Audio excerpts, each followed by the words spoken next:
Empiezo con el capítulo 12 del libro de Jueces.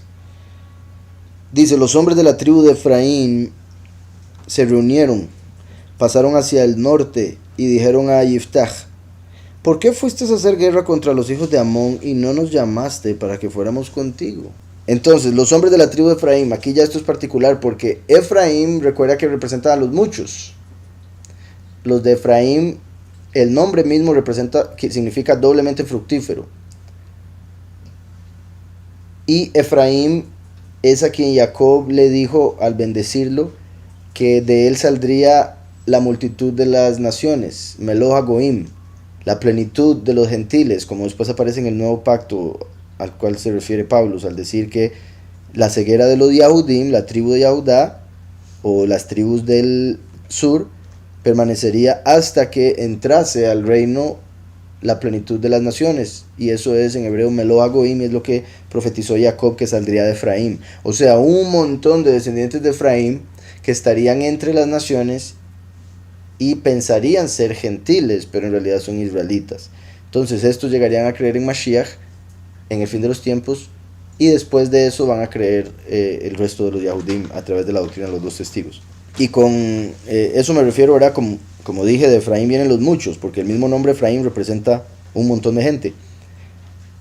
Y Efraín es un nombre que Yahweh también utilizaba para referirse a las tribus del norte, porque eran 10 tribus en el norte, 2 tribus en el sur, entonces las del norte eran un montón.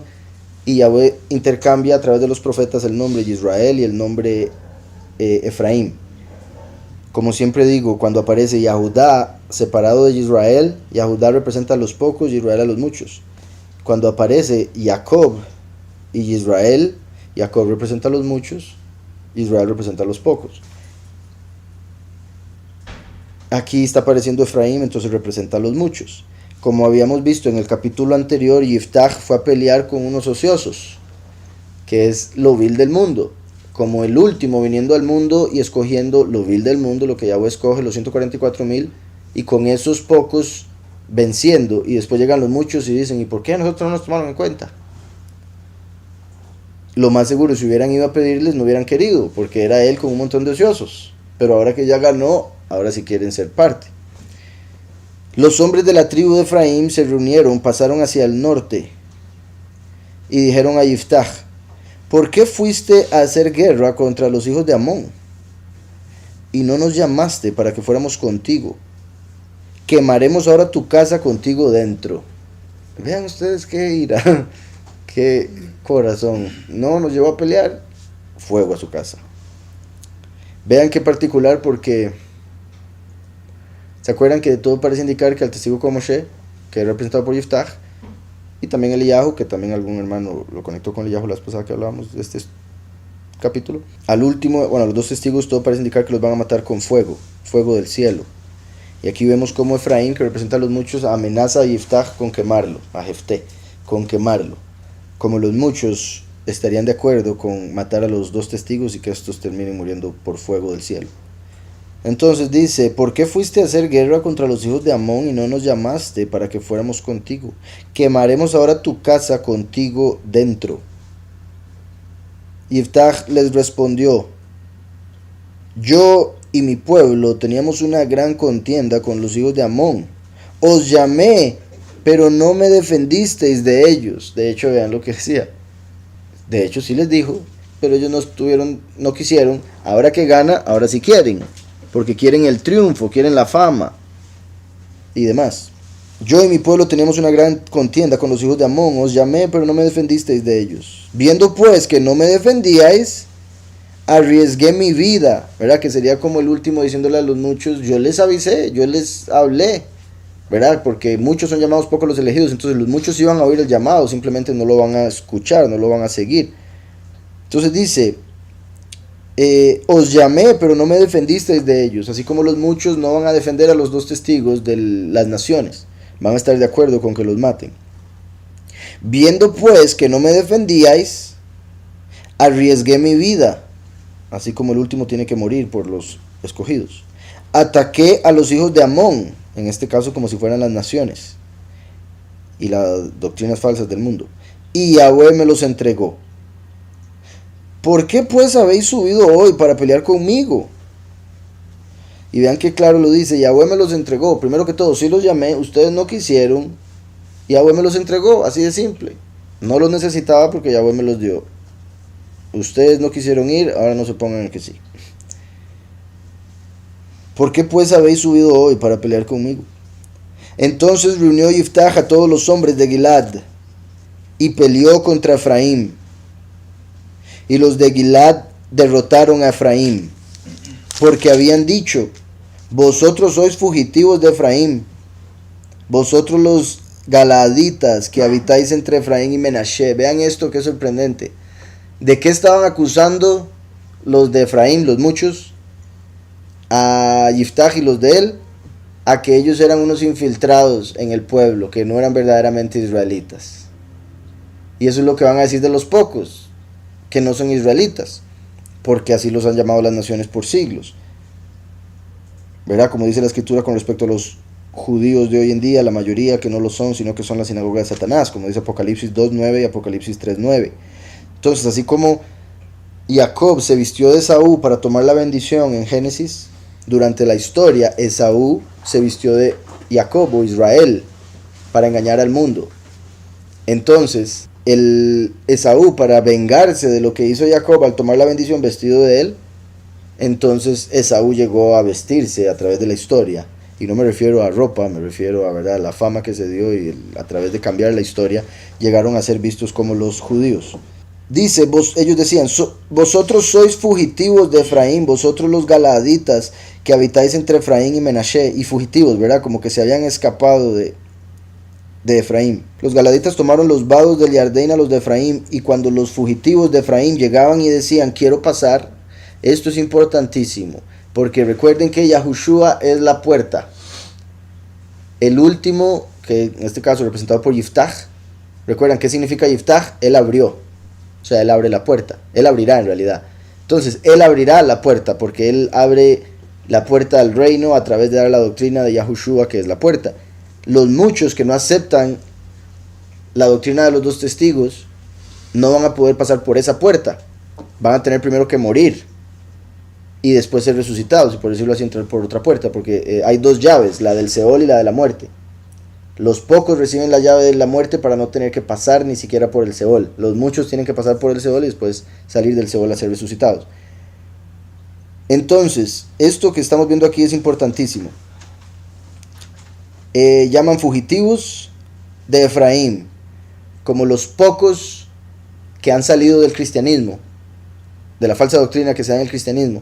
Entonces los muchos diciendo, no, hombre, ustedes escaparon de nosotros, ustedes salieron de nosotros, ustedes ni siquiera son creyentes, ustedes ni siquiera son Israel, que es la otra cosa que se podría interpretar. Vosotros los galaditas que habitáis entre Efraín y Menashe, entre Efraín y Menashe, entonces vea como dice, ustedes galaditas que están entre Efraín y Menashe, no hay una tribu de Galad, pero sí hay una tribu de Efraín y Menashe, por eso es lo que dije de como si no fueran israelitas. Aquí ya vemos Efraín y Menashe, dos tribus, y ustedes son de Galad. Los galaditas tomaron los vados del Jardín a los de Efraín, ¿verdad? Entonces tomaron esa parte que era de Efraín, la tomaron de ellos, la llegaron a controlar, los vados del Jardín. El Jardín, recuerda que fue lo que atravesaron para entrar a la tierra prometida. El Jardín fue donde fue inmerso Yahushua y representa el que iba a morir y resucitar. Entonces ser inmerso en el Jardín, que Jardín significa el que desciende, porque el río desciende al mar. Entonces, así como todo ser humano, una vez que nace, empieza a descender al Seol, que es donde van los muertos, el río, una vez que nace en una montaña, empieza a descender al mar. El mar representa el Seol, por eso tiene agua salada, mientras que los ríos tienen agua dulce, porque representan la vida. Entonces, el Jardín tras de eso significa el que desciende, como Yahushua tendría que morir y descender al Seol, y después resucitar, como cuando ascendió del agua. Cuando el pueblo pasó a la tierra prometida, el agua del Jardín se separó, pasaron en seco, lo cual representa que los escogidos, como Yiftach y ellos, pueden pasar, bueno, Yiftach representa el último, y el último sí tiene que morir, pero los 144,000 no tienen que morir, entonces como que pasan por el Jardín sin mojarse. Aquí tomaron los vados del Jardín, como si fuera la entrada al reino. ¿Me explico? Porque el Jardín era la entrada a la tierra prometida, o por donde entraron. Entonces dice, los galaditas tomaron los vados del Jardín a los de Efraín, y cuando los fugitivos de Efraín llegaban y decían, quiero pasar, los de Galad le preguntaban, ¿eres tú Efrateo? ¿Eres tú de Efraín? Y qué particular que en español se describa Efrateo, y Teo es de donde viene Dios, como teología. Y digo eso, o sea, es una coincidencia, yo no creo en las coincidencias, pero así sería como lo llamaría, ya vamos a ver por qué. Dice, ¿eres tú Efrateo? Le preguntaban si era de Efraín. Si él respondía que no, entonces le decían, ahora pues, di Shibolet. Vean qué particular. Le decía, ahora sí, diga Shibolet. Si quiere pasar, dígame esta palabrita. Shibolet. Si decía Shibolet, porque no podía pronunciarlo correctamente, le echaban mano y lo degollaban junto a los vados del Jardín. Entonces, aquí, esto significa que los de Efraín tenían un acento un poco diferente, tal vez por venir de Egipto. Tenían un acento un poco diferente, entonces la Shin no la pronunciaban como SH, o como ahora he visto por ahí que también, o como X en español, Shi, sino pronunciaban Si. La Shin la pronunciaban como Sin. Entonces, aquí ellos dijeron, ok, si nos vienen y nos dicen que no son de Efraín, les vamos a hacer una prueba. Digámosles que nos pronuncien esta palabra. Entonces, si dicen Shibolet, son de los nuestros. Si dicen Sibolet, son de los otros. Y los atrapamos. No pueden pasar. Está claro, eso es lo que hicieron aquí, esa fue la estrategia, muy inteligente. Pero vean qué poderoso como esto revela algo tan importante de nuestro tiempo. Porque los dos testigos se manifiestan y revelan la verdadera doctrina, la cual se enfoca o se basa en el nombre del Padre y del Hijo. Y la mayoría de la gente, ¿qué es lo que dice cuando uno les enseña el nombre? Eso no importa. La pronunciación no importa. Aquí todos estos se murieron por no poder pronunciar una palabra. Por no ser capaces de pronunciar una palabra con Shin. Como Yahushua, por ejemplo. Que tiene ese mismo sonido. Y ellos no pronuncian, por ejemplo, digamos que, solo para la explicación, que quede claro. Ellos no dicen Jesús, dicen Jesús. O Yeshua, en este caso. O sea, la Shin la pronuncian como una S, me refiero. Y esto es lo que hacían los de Efraín, que representan a los muchos. Y fue así como los identificaron, porque no pronunciaban correctamente la palabra. Shibolet, pero Yahushua es la palabra de Yahweh. Y ellos no pronuncian la palabra de Yahweh correctamente. Y por ende van a tener que pasar por muerte. Porque es que desde el capítulo anterior vimos que los de Galad eran Jefté y sus amigos, que vencieron. Ellos fueron los que ganaron. Y ahora los de Efraín se estaban quejando porque no los invitaron a pelear. En realidad una queja muy lógica. Entonces los de Efraín en realidad están resentidos. Y le quisieron hacer guerra a Jefté, que era un hermano, pero lo estaban viendo como si fuera cualquier cosa, porque era un hijo de una ramera y de un hombre, Galad. Entonces los estaban viendo como menos, pero en realidad representarían a los pocos. Sería como los pocos diciendo quién entra y quién no entra al reino. Por eso estaban ante el Jardín. Y era una palabra clave. Necesitaban una palabra clave, un password. Necesitaban una palabra clave para poder entrar. En este caso, Shibolet. Entonces decían Sibolet. O sea, y vean lo que hacían, los degollaban. ¿Qué es lo que va a suceder con los muchos? Porque entiendo por eso dijiste lo de la bestia. Porque los muchos que no acepten la doctrina de los dos testigos y por ende no invoquen a Yahweh y a su Hijo como debe ser para ser sellados con el nombre del Padre y del Hijo en sus frentes, que es el sello del poderoso vivo que aparece en Apocalipsis 7 y Apocalipsis 14,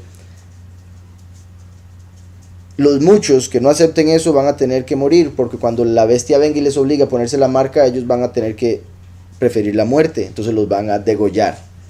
Entonces él degollaban a los que no podían pronunciar esta palabra, igual que los que no invocan la palabra van a ser degollados, en este caso lo físico por la bestia, eso sí. Sibolet, palabra hebrea que significa espiga y también corriente de agua. Este relato muestra que la lengua hebrea en los tiempos bíblicos presentaba ciertas diferencias dialectales en las diversas regiones de Israel. En este caso, la manera de pronunciar las S permitía identificar a los que pertenecían a la tribu de Efraín. Aquí Primero que todo no ponen Israel, ponen Palestina. Ya con solo eso vemos que estamos mal. Me refiero por parte de los comentaristas. Voy a ver si en el hebreo hay alguna diferencia entre la forma que está escrito. Que debería haberla para poder entender que había una diferencia en la pronunciación. Que en ese caso no sería tanto como dice aquí, que había una diferencia de dialectos. Lo que sí considero más bien es como de acento. Por ejemplo, usted ha visto cómo hablan los españoles, cómo pronuncian las S, o sería algo así. Uno lo oye y dice, este no es tico. Imagínate, o sea, solo en Guanacaste, o sea, solo en el mismo país tan pequeñito hay diferencias. Y por ende se puede entender, o sea, en la forma de hablar se puede entender que en Israel, que es similar en tamaño también, ¿verdad? Tampoco es tan grande. Shibolet. En el hebreo lo están poniendo para que se pueda entender que estaban diciendo dos cosas diferentes, para que se pueda entender la que se refería a pronunciación, lo cual me agrada porque esta gente, cuando hicieron lo de los puntos de vocal, ¿verdad? Se dice que fue cuando agregaron el sonido como S a la Shin, pero hay quienes consideran que en el inicio no tenía ese sonido, que siempre ha sido Shin, y que el sonido de S es la Samech. Entonces, en teoría, si la Shin tuviera ambos sonidos, aquí hubiesen podido poner ambos con Shin y simplemente poner un punto de vocal diferente. Sin embargo, Yahweh puso el inicio de cada palabra diferente para poder entender la diferencia de sonido. Por ejemplo, la Samech, que es la letra que iría en Sus, que significa caballo en hebreo, como Jesús es aquí el caballo. La Samech es la primera es una S, Samech. Y la Shin, ¿verdad? Es como la SH o X, como dije ahora. Entonces, esto es Shibolet, esto es Sibolet. Entonces les decían, diga Shibolet, ellos decían Sibolet. También, bueno, curioso que tenga en el medio Bel, ¿verdad? Que es como Baal, que significa Señor. Y es al que adoran, ¿verdad? Adoran al Señor. Y curiosamente la Tav en pictográfico es una cruz. Entonces esta gente curiosamente, los que representan acá, los de Efraín, serían quienes tienen como apoyo, que es lo que representa la Samech, al Señor en una cruz, en vez de a Yahweh. Nosotros más bien ponemos en un fuego al Señor, que ponen en una cruz. En sí me refiero al ídolo. ¿Sí me explico? La diferencia de los dos. Unos se apoyan y los otros lo queman. O lo llegan a cambiar, que es también lo que hace el fuego. O representa la Shin. Decían, si él respondía que no era frateo, entonces le decían, ahora pues di Shibolet. Si decía Sibolet, porque no podía pronunciarlo correctamente, le echaban mano y lo degollaban junto a los vados del Yardén. Así murieron, oigan, 42,000 de los de Efraín. 42,000 a puro Sibolet. Y 42 es lo que dura los gentiles trillando el lugar apartado. ¿Se acuerdan? Apocalipsis 11, donde aparecen los dos testigos. A los dos testigos se les dan 1260 días para predicar. Y después 42 meses a las naciones para pisotear el lugar puro. En sí, la ciudad apartada. 42 meses, que también es lo que va a gobernar la bestia. A la bestia se le da 42 meses para gobernar, que representan la última mitad de la semana de Daniel, los últimos 3 años y medio. Y vean qué particular que aquí es donde están degollando a los que representan a los muchos. Y a los muchos los van a degollar cuando inicia la segunda semana de los últimos 7 años, que sería la gran tribulación. Entonces se menciona ahí el número 42, que se conecta con el gobierno de la bestia, que es cuando van a degollar a los que no confiesen el nombre para salvación, porque está escrito también en Joel que todo el que invoque el nombre de Yahweh será salvo. Y también en el Nuevo Pacto, por supuesto, que Yahweh nos dio a nosotros el nombre que es sobre todo nombre, Yahushua, para que todo aquel que crea en él sea salvo. Entonces, así murieron 42,000 de los de Efraín, que representaría entonces a los muchos que mueren en el tiempo de la bestia por ir en contra de la palabra. Y curiosamente, si Shibolet es espiga, Shibolet espiga o un río, digamos en Sibolet, sí, están conectadas, en la concordancia las ponen como la misma palabra, entonces se refiere a que la pronunciaban diferente, la pronunciaban como si fuera con Samej, y aquí ponen es un dialecto, o sea, ponen que no es originalmente, o sea, este no es la original es Shibolet, pero ellos por la forma en que hablaban lo convirtieron en Sibolet. Y es espiga, como sabemos las espigas de trigo son los 144,000 que van a ser cosechados. Entonces, les decían Shibolet para entrar. Tiene que ser Shibolet para entrar. O sea, si usted es una espiga de trigo puede entrar, si no, no. Decían Shibolet, decían otra cosa. Entonces, también se podría decir, si no era espiga, tenía que fluir como un río. Y vemos en Apocalipsis 14 que primero se cosechan a los 144,000 que son trigo, espigas. Y después a los muchos que son uvas. ¿Y qué pasa con las uvas? Son echados en el lagar de la ira. ¿Y qué pasa con eso? Sale un río de sangre que llega hasta los frenos de los caballos. Entonces vean cómo Shibolet es lo mismo, espiga o río. Si no eran espigas de trigo para entrar como los pocos sin morir, se convertirían en un río de sangre. Imagínense 42,000 muertos, cuánta sangre fue derramada ahí. Entonces vean cómo se conecta. Repito, el 42 con la última mitad de los últimos 7 años, los últimos 3 años y medio, que es cuando matan a los muchos. Cuando los matan, empezando la cosecha, cuando Yahweh escoge a los pocos y a los muchos, como espigas de trigo y uvas. Aquí les preguntan, diga espiga si quiere entrar. No podían, derramaban su sangre, como los muchos, 42,000. ¿Está claro todas esas conexiones? No eran verdaderamente espigas, se parecían, pero no, como la cizaña. Entonces sería también como los muchos, que son los que no tienen la doctrina verdadera, y hasta se podría llevar al punto de entre los muchos, que hay unos que van a ser justificados y otros que no. Pero como cizaña. Porque la Shin es 300 y la Samej es 60, entonces habría que restarle esos 240. Digamos, la Sibolet es 492. Sí, 492 es Sibolet. Y Shibolet sería 732. Entonces dice, Yiftach o Jefté juzgó a Israel 6 años. La letra Vav, valor numérico 6, que representa el Hijo del Hombre. 6 años. ¿Y cuando viene el último a abrir? Yiftach significa él abrirá. ¿Cuándo viene el último a abrir la puerta al reino? Al final de los 6 milenios. Yiftach juzgó a Israel 6 años. Murió Yiftach, el Galaadita, y fue sepultado en una de las ciudades de Gilad.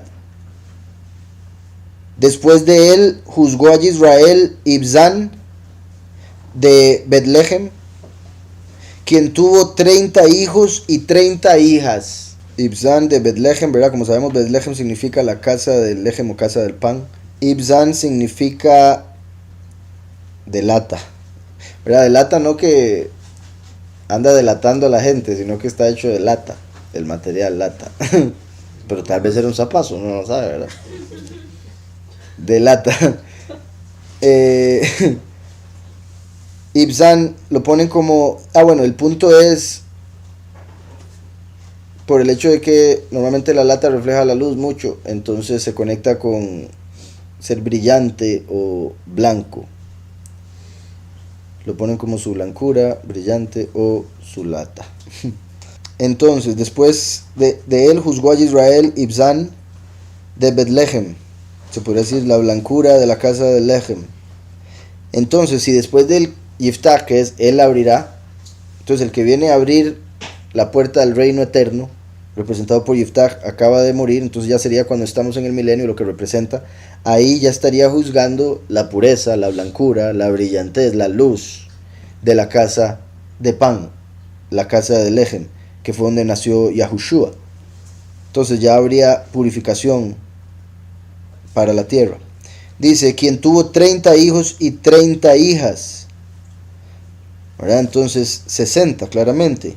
El 60, que es la letra Samej, que representa apoyo, soporte, y un círculo, como el círculo de la tierra, ahora va a tener el soporte de Yahweh, la blancura, la pureza, la luz que va a brillar, y el alimento espiritual. También 30 hijos y 30 hijas se puede ver como pocos y muchos. Obviamente es un número igual, pero me refiero porque unos son masculinos y otros femeninos.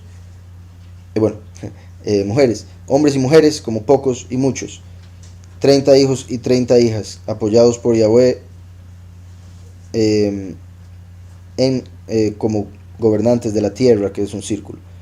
Quien tuvo 30 hijos y 30 hijas, las cuales casó con gente de fuera, y tomó de fuera 30 hijas para sus hijos.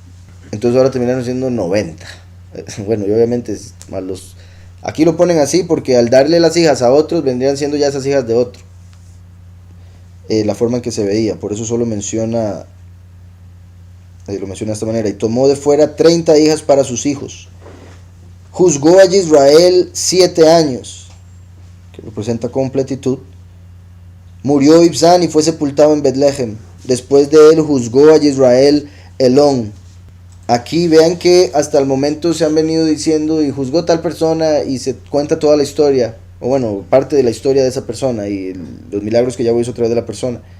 Aquí después de Yiftach, que representa el que abre la puerta a la vida eterna, vemos que se mencionan 3 jueces seguidos, uno tras otro, sin dar mucho detalle de sus vidas, lo cual se puede conectar, repito, con el tiempo del milenio. Entonces dice, después de él juzgó a Israel Elón, que es Eilón en realidad.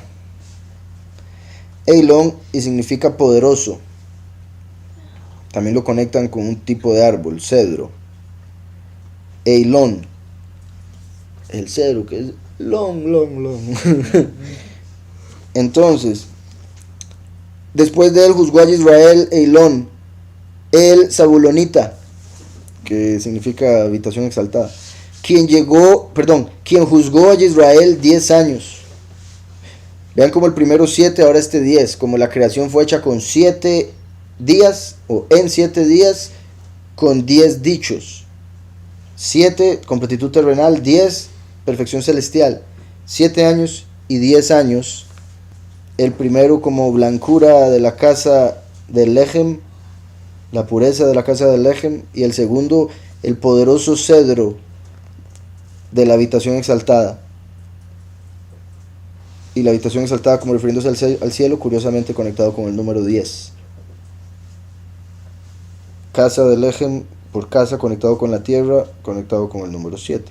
Entonces dice después, murió el Eilón, el Zabulonita, y fue sepultado en Ajalón, en la tierra de Zabulón. Después de él juzgó a Israel Abdón, hijo de Hillel. Vean ustedes ese hijo. Recuerdan que curiosamente Hillel es el nombre hebreo de Satán. Sí, igual. Ben Hillel. Me refiero igual a como aparece llamado Satanás en Isaías, Hillel, que es de donde viene el término Lucifer, ¿verdad? Del latín. Por si algo. Ahora, obviamente no estoy diciendo que este sea Satanás, simplemente tenía un nombre como el que Yahweh utilizó para referirse a Satanás. Hillel significa lumbrera, entre otras cosas. Abdón, me imagino el padre soberano, ¿verdad? Ab, que es padre, y Don, de Adón, soberano. No, en este caso es Ab con Ain, entonces es... siervo, de Obed, Abdón, servil, alguien, bueno, servicial se podría decir. Entonces, vean qué particular que menciona, después de Yiftach, que representa lo que viene a ser el último para abrir la puerta a la vida eterna, vienen estos 3, como si fueran los 3 enviados de Yahweh. Mashiach, que nació en Betlehem y que trae la pureza, vestido de blanco, recuerdan, el último vino vestido rojo, el primero vestido blanco, espiritualmente hablando, porque trajo la pureza, nació de una virgen, nunca pecó, nos perdona de pecados, etc. Entonces, Yahushua como el primero, Ibzán, blancura, el brillo de la luz, Yahushua es la luz. Nació en Betlehem y él es el Lechem de vida, Yahushua me refiero. Y toda la creación se hizo a través de él. En el principio de la palabra estaba con Elohim, etcétera, Juan 1. Y lo digo porque 7 años reinó. Después vemos que viene Eilón, que es un cedro. El cedro representa al justo. El último viene y es justificado a través de Mashiach, por ende se vuelve en el justo, en un cedro. Y Yahweh le da fortaleza, por eso es Boaz, el pilar Boaz, o Boaz el del libro de Ruth, que significa con fuerza, porque todo lo puedo en el Mesías que me fortalece. Entonces el último viene a establecer el reino de Yahweh con la fuerza que recibe a través de Yahushua. Y Zabulón, habitación exaltada. Entonces el último, al ser justificado a través de su muerte y resurrección, va a ser llevado a un lugar exaltado, o va a ser el mismo exaltado, el fuerte que va a ser exaltado. Y curiosamente con el número 10 reinó 10 años, así como fue Moshe el que escribió los 10 mandamientos. Y el último, representado por Eilón, es el testigo como Moshe. Entonces el último es el testigo como Moshe, entonces está conectado con el número 10. Este reinó 10 años. Entonces Eilón, quien juzgó a Israel 10 años. Murió Eilón el Zabulonita y fue sepultado en Ajalón. Curiosamente en Ajalón fue donde se detuvo la luna, ¿recuerdan? Cuando se detuvo el sol y la luna. Se menciona este lugar. Lo menciona Yahushua ben Nun, descendiente de Nun, descendiente de Efraín, antepasados del último. Ok, dice aquí Ajalón, población de la tribu de Zabulón, distinta de la situada en el valle del mismo nombre que aparece en Josué. Ok, maldito Yahweh que vi eso. Entonces se llama igual, pero no era el mismo lugar, porque en este caso esta era de Zabulón, y no se nos dice eso del otro Ajalón.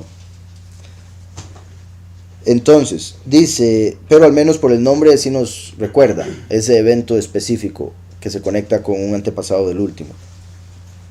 Y ya que estaba mencionando todo lo de los nombres, voy a ver este nombre Ajalón rápidamente. Ajá, campo del siervo, pero siervo el animal, no siervo de servidumbre. Dice, después de él juzgó a Israel Abdón, hijo de Hilel. Vean qué perfecto, porque este representaría entonces a Eliyahu, el último que nos queda, ¿verdad? Primero y último, Mashiach y profeta como Moshe, y ahora Eliyahu, o Elías, que vino como Juan el Bautista. Y Yahushua dijo, de los nacidos de mujer no hay ninguno más grande que Juan el Bautista, pero el más pequeño en el reino de Yahweh es más grande que Juan el Bautista, porque Yahushua vino a empezar el reino, vino a empezar el tiempo espiritual. Juan el Bautista vino a terminar el tiempo de la carne. Entonces antes de Yahushua todo era carne, después de Yahushua espíritu. Juan terminó aquí y Yahushua empezó aquí. Entonces, si Juan el Bautista era del tiempo de la carne, por eso fue que no siguió a Yahushua como discípulo, por eso dudó cuando estuvo en la prisión y otras cosas. Porque él representaba el tiempo en el que gobernó, ¿quién? Hilel, a través de la ley y los profetas, como el acusador.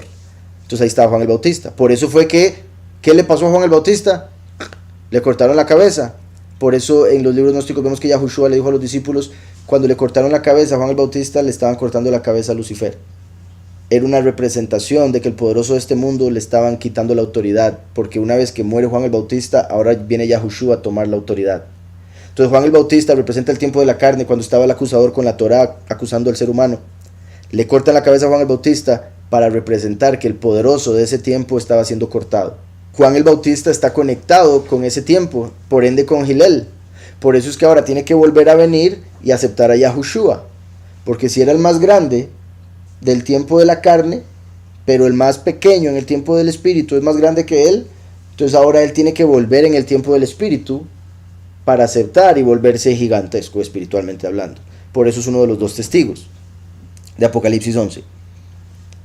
Entonces, sorprendente que este tercero era hijo de Hilel. Y Abdón, que significa servicial, como por ejemplo cuando uno sirve a alguien, le está ayudando. Entonces Obed, siervo, se podría decir que es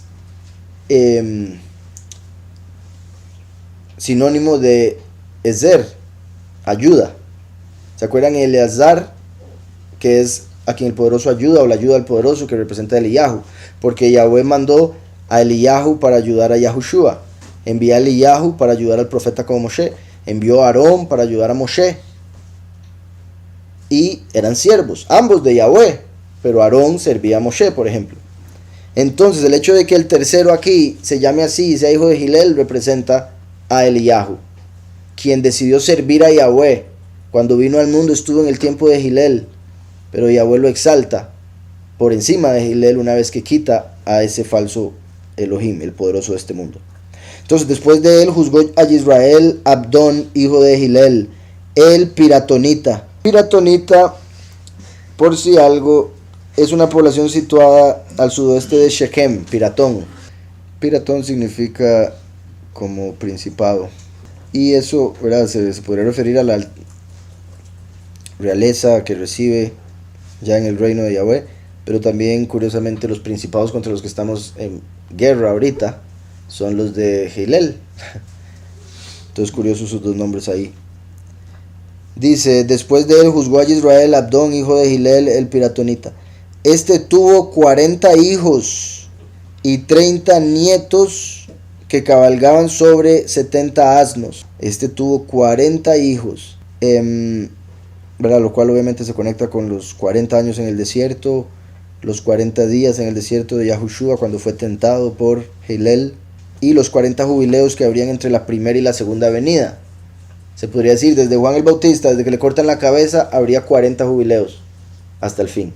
Entonces este tuvo 40 hijos y 30 nietos que cabalgaban sobre 70 asnos. Pero obviamente los 40 más los 30 andaban en 70 asnos. Por ende representan a las 70 naciones. Entonces vean qué perfecto. Yahushua, representado por Ibzan, como líder de los pocos, 30 y 30, bueno, en realidad el líder de ambos, pocos y muchos, pero 30 y 30, 60, los que gobiernan el círculo de la tierra entera. Después viene el otro, Eilón, exaltado, el justo cedro exaltado, poderoso cedro exaltado, quien por decirlo así establece los 10 mandamientos celestiales, número 10, desde un lugar exaltado como rey. Y después viene el que representaría a Eliyahu y estaría sobre las naciones, estaría como líder de las naciones. Vean qué particular que de Eilón no se mencionó que tuviera hijos, solo se menciona con Ibzan y con Abdón. Recordemos que el primero y el último se hacen uno. Los hijos espirituales del último van a ser la esposa del primero, la congregación escogida que se casa en las bodas del Cordero. Entonces, mi punto es, una vez que el primero y el último se hacen uno, están sobre los pocos y los muchos. Va a haber una relación de los muchos con Eliyahu, como ya he mencionado, pero como los muchos son líderes de las naciones, Eliyahu, al ser líder de los muchos, está sobre las naciones. Y aquí lo vemos representado por los 70 asnos, sobre los que cabalgaban sus 70 hijos y nietos. ¿Está claro? Y también al decir en este caso nietos también muestra la jerarquía. 40 hijos, 30 nietos en 70 asnos, o sea, eran jueces, porque los jueces cabalgaban en asnos. Eran jueces, eran humildes. Y en el sentido negativo, ¿verdad? Sería, el asno representa gentil, representa tonto, pero repito, en lo negativo. Entonces cabalgaban sobre 70 asnos. Juzgó a Israel 8 años. 8 años. El 8 que representa un nuevo comienzo. Como después del milenio viene el nuevo comienzo en lo que sería el 8º milenio. Juzgó a Israel 8 años. Murió Abdón, hijo de Hilel, piratonita, y fue sepultado en Piratón, en la tierra de Efraín, en el monte de Amalek. Amalek, el enemigo tan grande de Israel, el enemigo a quien Yahweh va a destruir en el tiempo final ya completamente para que su nombre sea borrado de la faz de la tierra. Entonces vean qué particular que con este que representa a Eliyahu sale Hilel, el principado, y Amalek y Piratón, y los 40 años de rebelión. Entonces se da ahí mucho que también vendría siendo lo que Yahweh purificaría para que ya no exista ningún tipo de rebelión para la eternidad.